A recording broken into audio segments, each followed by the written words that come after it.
This is Turd Flinging Monkey with TFM News. I'm going to be responding to an article in the New York Post titled, "I'm a $1 million sugar baby, but I'm no hooker," by Johnny Olensinski. Now I'm going to be quoting a few parts of this article and then commenting on it, so let's begin. The article begins, quote, "Nina Peterson has made over $1 million being a companion to older rich men, but she insists she's not a prostitute.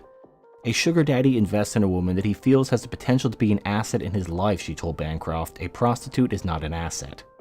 Peterson, 37, is a sugar baby, a lucrative profession wherein a wealthy man will shower money, homes, gifts, and luxurious vacations on a younger woman. In Peterson's case, the package deal also comes with ample plastic surgeries. "I've had close to $100,000 worth of surgery, which obviously I didn't pay for," the buxom businesswoman says. "I've had my nose done 3 times, my boobs 4 times, and I also regularly have cool sculpting and microdermabrasion." Peterson, a 6-foot-tall Florida mother of 2, had her breast size tripled from a 34C to a 34H. She calls them mega boobs like those of her idol Jessica Rabbit. Toward the end of the article, it reads, quote, "Despite her outwardly fabulous lifestyle, Peterson said there's still a lot of work involved. I incorporate myself into his lifestyle, so if he has to travel for anything, I manage it. I manage his home and make sure we hire the right staff," she said. "I'm basically his personal assistant." For women wanting to get a piece of the sugar baby pie, Peterson is looking to teach her trade to the next generation. "I want to open a sugar baby academy where younger sugar babies can be groomed to take it to the next level," she says. "This life can't last forever, so I've got to have something to look to in the future and supplement my income," unquote, end of article.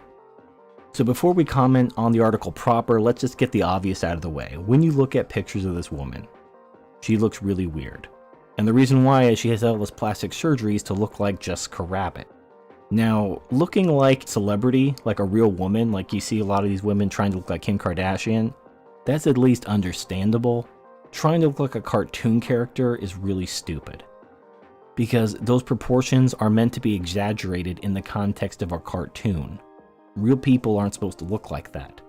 Now, obviously some guys are into it because she's getting paid a lot of money, but really weird looking to the average guy. And you also see this in Japan where girls get like anime stuff done to their eyes. It looks really weird.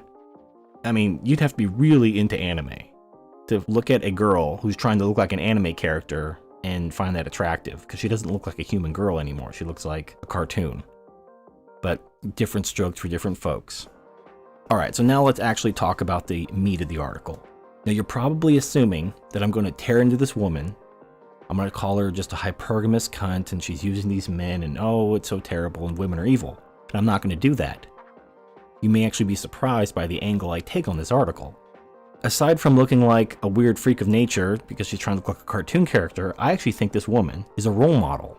I actually think that the sugar baby kind of relationship is the future in a post-marriage world. Now, I get asked occasionally, what would the future look like? What would a society look like that wasn't gynocentric? I mean, we can't really go back to a really hard patriarchy where women are slaves and property. I think that's been beaten out of us. But we can return to a society where the man is in charge. And what does that look like? Well, in truth, it looks like a sugar baby relationship. Now, a couple things to note. There is no illusion of love. There is no illusion of true love or any bullshit that would lead to man to believe this is anything more than business. And this is something that men need to understand. To a woman, relationships are always about business.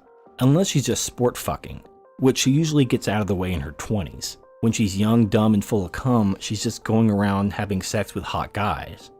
But once she gets a little bit older, and she realizes her looks aren't going to last forever, that's when she puts on her business face and she starts looking for a provider.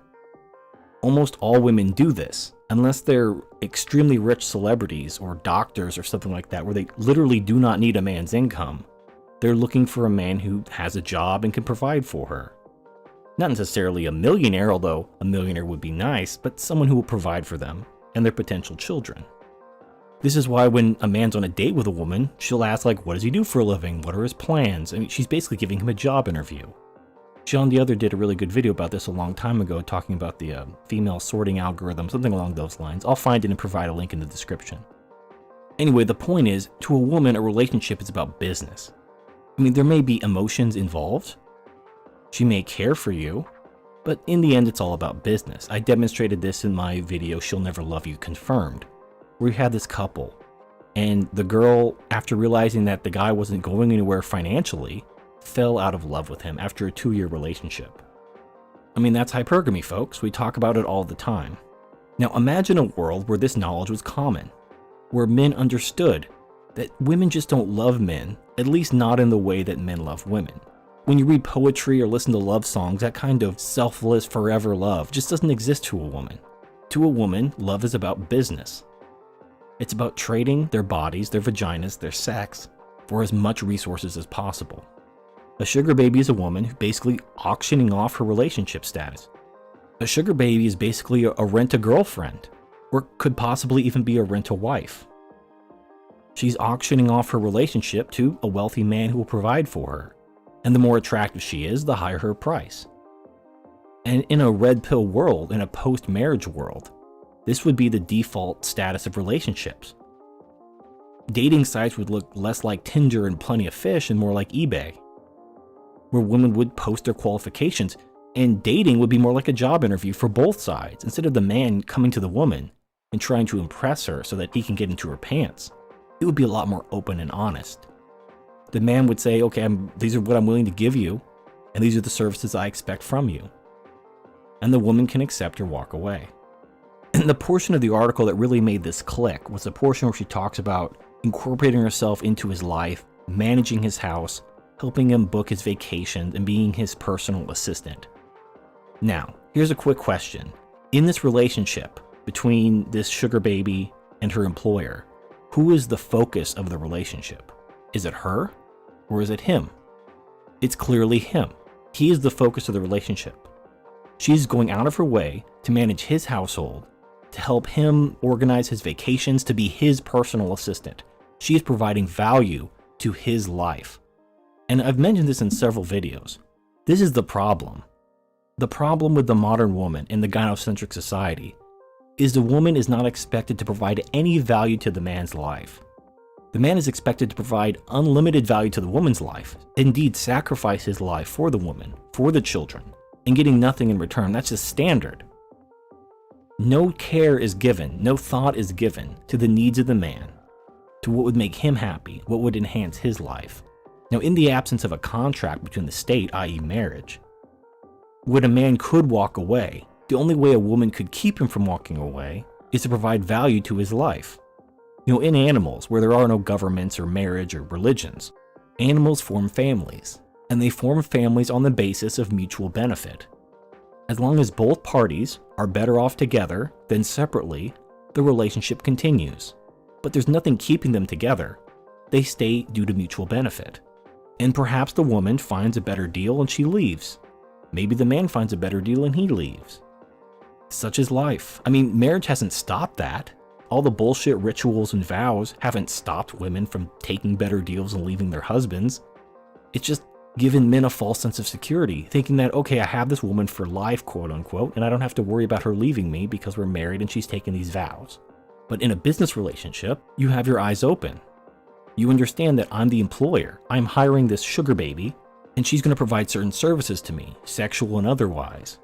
And if she finds a better deal, an employer that's willing to offer her more, she's going to quit. And if I find a better deal, maybe she gets a little long in the tooth and I want to trade her in for a younger model, I can do that too.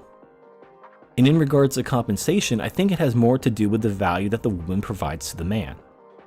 I mean, the most extreme example isn't even of a man and a woman, but of two men. Think about Bruce Wayne and Alfred. I think Alfred does what he does because he genuinely cares about Bruce Wayne. But if Alfred ever needed anything, Bruce would give it to him. I know it's going to sound weird, using Bruce Wayne and Alfred as a template for a relationship. But if you think about that, think of the woman, the sugar baby or whatever, the employee, as Alfred. And she takes care of the man's needs. She manages his home, she assists him, she enhances his life. She adds value to his life. But the relationship isn't equal. Alfred is still his employee. He could leave, Bruce Wayne could fire him. It's not like they're married. It's not like if he fired Alfred, Alfred would sue him and take half his shit. But I can't imagine Bruce Wayne ever doing that. as long as Alfred provides value to his life. Modern marriage was built to benefit women. It was built to basically shackle the man down and ensure that he provides income to this woman for the rest of her life. And I understand the reason for it to a point, because a woman has a very finite window of fertility. Let's say she stays with a man during that finite window, and then he dumps her as soon as she leaves that window for a younger woman. Well, now she's too old to find another man. She's basically an old maid. So to prevent that old maid phenomenon from happening, marriage was created, where a man gets the good years from a woman's life, but in return to getting the good years, he has to provide for her for the rest of her life. So think of it as a career with a very generous retirement plan. But in a post-marriage world, when men refuse to make that shitty deal that doesn't benefit them, because, let's be honest, the modern woman does not provide value to the man's life. The modern woman provides almost nothing other than her vagina and an endless list of demands. But in a post-marriage world, not necessarily a MGTOW world, but in a world where marriage is gone, where men and women have to manage their affairs like business, you would see this sugar baby style relationship develop. And more wealthy men could have more than one sugar baby. They could have a harem of sugar babies, providing different services, sexual and otherwise. And in this world, where men control the relationship, where the woman is the employee of the man, and the man can have as many sugar babies as he can afford to support, what is the difference between that system and a patriarchy? So I'll leave you with that thought. This is Turd Flinging Monkey, signing off.